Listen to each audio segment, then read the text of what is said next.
Olá, queridos amigos que nos acompanham no NECAF, na nossa série Camille Flammarion, Poeta dos Céus. Este é o episódio de número 11, cujo título é Primeira Comunhão. Nesse episódio nós falaremos um pouco da formação católica de Camille, como que esses ensinamentos eram ministrados àquele grupo de jovens que estavam em Langres, a visão que eles tinham desses ensinamentos e a visão que a Igreja Católica tinha da própria doutrina evangélica de Jesus.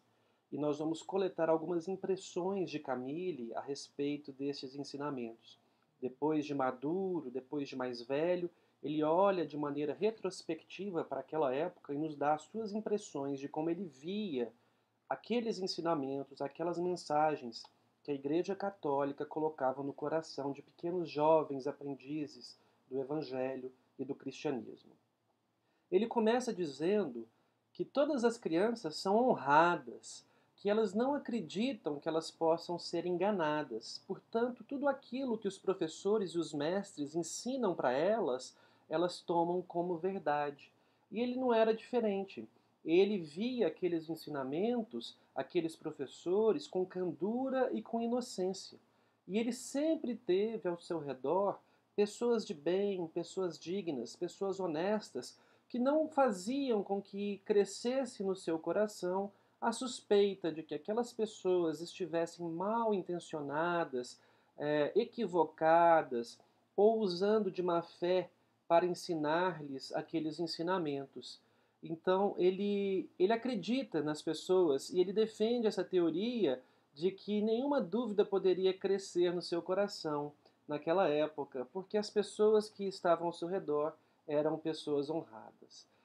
A primeira comunhão para ele e para aquelas crianças que estavam em Langres entre 1853 e 1856 era um evento muito especial, muito esperado. Era um grande acontecimento que era preparado com exercícios religiosos, com sermões, com catecismos, com confissões. Então havia todo um ritual, um preparo para aquele momento muito especial na vida das crianças, uma vez que a Igreja Católica e o catolicismo tinha grande peso na sociedade daquela época.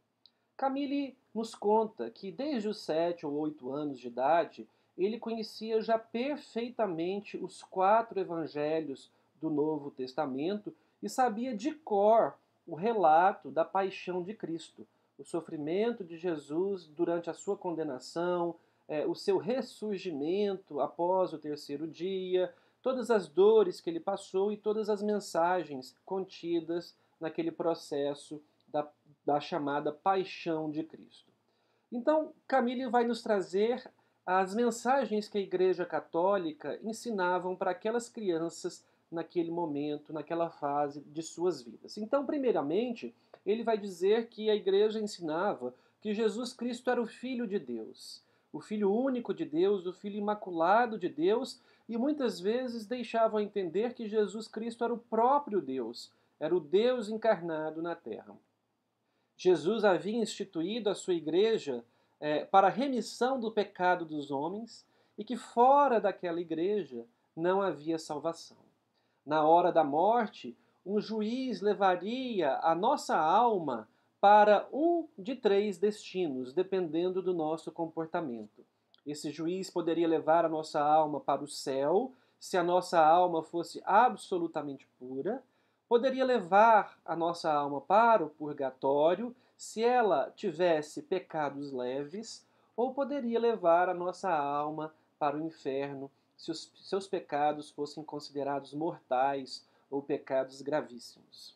No fim do mundo, depois que a terra deixasse de existir, um outro juiz geral fixaria todos os humanos ressuscitados para sempre no céu ou no inferno. Seria a teoria das penas eternas. Então, de acordo com o seu mérito após a ressuscitação, você iria eternamente para o céu e eternamente para o inferno. Isso já provocava em Camille mais velho aquele desconforto e aquela análise crítica de que os parentes que nós amamos, se por acaso estivessem no inferno e nós fôssemos delegados ao céu, isso nos traria grande sofrimento por vermos os nossos parentes sofrendo eternamente no inferno. E é justamente isso que diz Allan Kardec em O Céu e o Inferno, quando ele vai discutir a teoria das penas eternas.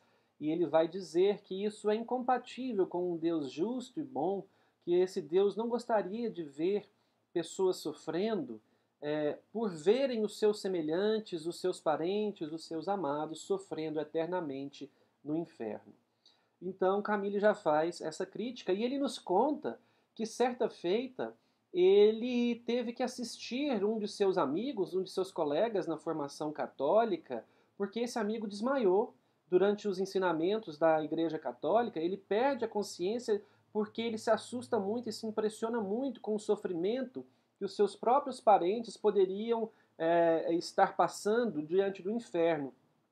E aquilo causou tanta dor e tanta comoção nesse seu amigo que ele desmaia, ele perde a consciência e ele tem que ser socorrido pelos amigos. Não era raro ele mesmo, Camille, derramar lágrimas de sofrimento, lágrimas vivas, com as cenas desses parentes no inferno, caso eles morressem sem confessar. Era isso que era ensinado. Se morrer sem confessar, seria um passaporte para o inferno. Então não era raro que aquela turma de estudantes entre 1853 e 1856, em Langres, derramassem lágrimas de sofrimento.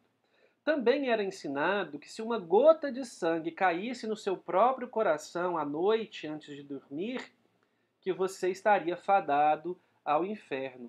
Essa era uma simbologia que a igreja trazia para aqueles jovens, segundo as palavras de Camille, para que eles não dormissem sem corrigir as suas más ações, para que eles não dormissem, não fossem deitar com más ações reverberando em suas consciências. O que é uma ideia muito interessante de você reavaliar ao fim do dia as suas más ações e reconciliar com o inimigo, como nos diz o Evangelho, com os adversários, para que um juiz não seja chamado para te julgar e te enviar para a prisão eterna do sofrimento. Esse texto é discutido por Allan Kardec no Evangelho segundo o Espiritismo, citando uma passagem de Mateus sobre a reconciliação com os inimigos, sobre o amar os inimigos, a capacidade de amar os inimigos. Então isso era ensinado para Camille também, que eles não deveriam dormir com uma lágrima de sangue em seus corações e sem fazer as suas orações, que também Allan Kardec recomenda para nos preparar para o desprendimento do sono.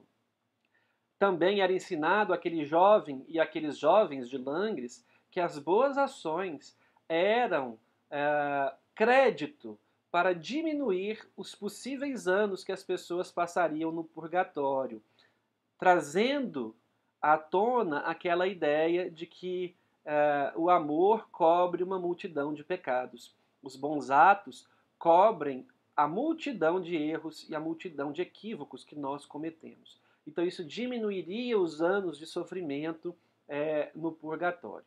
Além disso, uma outra ideia que era trazida àqueles jovens era a ideia do céu, de que o céu era um lugar de contemplação infinita, que lá não havia atividades a não ser aquelas de idolatrar a Deus Todo-Poderoso e a conviver com seres especiais numa eterna plenitude. E quem eram os seres que viviam no céu naquela época, ensinado pelos padres e pela Igreja Católica? Era a Santíssima Trindade, os 9 coros de anjos, Maria Santíssima, os santos e as santas, os mártires, os papas, os bispos, os religiosos e os eleitos. E aqui Camille vai fazer uma referência de que muitos são os chamados e poucos são os escolhidos, são os eleitos. Então, da grande multidão, da grande massa humana que habitava a Terra, pouquíssimos estariam ali no céu. E um outro ensinamento que era dado àqueles jovens é que cada um deles era protegido e acompanhado por um anjo da guarda. O que também vem em sintonia com os ensinos que os espíritos nos dão dentro da codificação kardeciana. Mas então chegou o grande dia da primeira comunhão de Camille. E ele vai nos descrever os seus sentimentos e como foi aquele dia. O dia foi 25 de maio de 1854.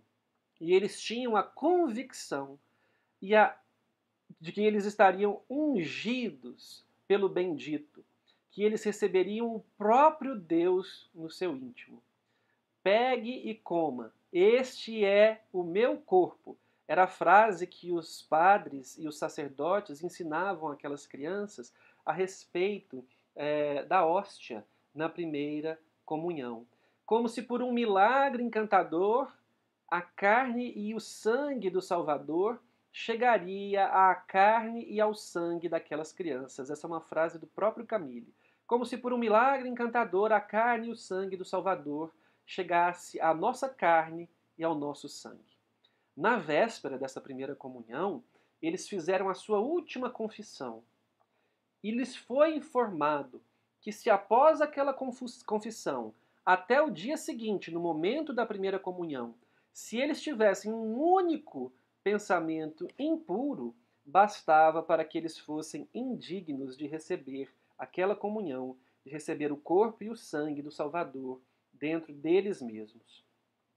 No dia seguinte, os sinos da Catedral de Langres, muito bem retratada por Camille, estavam tocando de maneira acentuada, anunciando a formação daqueles novos jovens como católicos e como possíveis sucessores daqueles sacerdotes no exercício do catolicismo. Havia duas filas, eles foram colocados em filas, a fila dos meninos e a fila das meninas. Os meninos usavam uma roupa de couro e as meninas usavam uma roupa totalmente branca, desde os calçados até o vestido. E esses meninos e meninas então caminharam ao redor da igreja de Langres, cantando canções que davam graças a Deus por todos os favores que eles haviam recebido do Criador. Camille lembra disso como se fosse ontem, ele nos escreve em suas palavras. Eu me recordo como se fosse ontem de andar ao redor da igreja de Langres, cantando essas canções, dando graças ao Criador por todos os favores que ele nos havia concedido. E então começa a cerimônia com uma grande missa solene. E os grandes órgãos da igreja, os grandes instrumentos musicais da igreja, vibravam com aquelas acordes, com aquelas notas musicais, enchendo a abóbada da igreja com sons poderosos. Foram acesos incensos que inundavam a atmosfera da igreja com odores variados, com odores aromáticos. E a luz solar atravessava os vitrais coloridos daquela igreja, trazendo um visual todo específico, todo especial para aquela grande ocasião importante na vida daquelas crianças. E Camille então nos trará uma frase muito interessante, uma reflexão muito importante a respeito da verdade e a respeito de como eles se sentiam naquele momento, que eu tomarei a liberdade para ler, para que eu não estrague com as minhas palavras as palavras e a mensagem que Camille quis nos trazer neste momento. Então ele nos dirá assim a respeito da sua impressão, do sentimento que eles tinham naquele momento. Nossas almas estavam humilhadas, entre aspas, é a humilhação no sentido de reconhecer a grandeza do Criador. Nossas almas estavam humilhadas e se sentiam aniquiladas diante do Criador, mas sentiam uma certa agitação de asas que tendiam a transportá-las ao espaço. E quando a hóstia foi depositada em nossas línguas, sentimos uma comunhão real com o ser divino, com o Deus de nossos pais, com o Deus de nossos antepassados, com o Deus de Abraão, com o Deus de Moisés, com o Deus de Paulo, com o Deus de Santo Agostinho, com o Deus de Francisco de Assis. Então veja como ao mesmo tempo aquela criança que acreditava nas verdades que estavam sendo ensinadas pelos seus mestres católicos, pelos sacerdotes, pelos bispos, acreditava de boa fé, com honestidade, com dignidade, ele se sentia muito pequeno diante da força do Criador, mas ao mesmo tempo sentia que as suas almas tinham asas para voar, para alçar voos ao espaço, reconhecendo-se grandiosas e firmes como filhos do Criador. E aí ele vai dizer, vai concluir as suas reflexões sobre esse momento com uma outra frase muito bonita sobre a verdade que nós podemos refletir e transportar para o Espiritismo também. Há na vida inteira, é um questionamento que ele faz, uma pergunta que ele faz. Há na vida inteira uma sensação mais pura, mais elevada, ao mesmo tempo mais humilde e mais vigorosa, uma sensação mais penetrante e mais absoluta que a da união de nossa alma com a verdade? A verdade. Nós acreditávamos possuí-la, e eu acreditava também, como os demais. Então veja que ele já faz uma ode, uma homenagem à verdade, seja ela qual for. Aquela verdade que naquele momento lhe inspirava essa comunhão com o Criador, esses sentimentos nobres, ou depois a verdade que ele vem a estudar futuramente com o espiritualismo e com o espiritismo, que era uma outra verdade diferente daquela que ele acreditava ter naquela época, mas que naquela época ele tinha juntamente com os demais, que seria a verdade da lei de causa e efeito, da imortalidade da alma e das múltiplas existências. Então foi importante discutirmos e conversarmos sobre a primeira comunhão de Camille para entendermos melhor como ele via a religião, como ele via Deus, como ele via os evangelhos, que ele já tinha o estudo dos evangelhos desde os 7 ou 8 anos de idade. E para nós compreendermos como, futuramente, ele enxergava tudo aquilo que ele havia estudado na sua infância em relação à Igreja Católica e ao catolicismo. Nos acompanhe nessa série e aguarde o próximo episódio, o episódio 12 da nossa série Camille Flammarion, o Poeta dos Céus, onde Camille traçará outras considerações sobre as religiões, sobre a sua formação religiosa e sobre como ele acreditava que o destino dos homens seria construído nos mínimos detalhes, nas mínimas circunstâncias da vida. Um grande abraço a todos e até o próximo episódio.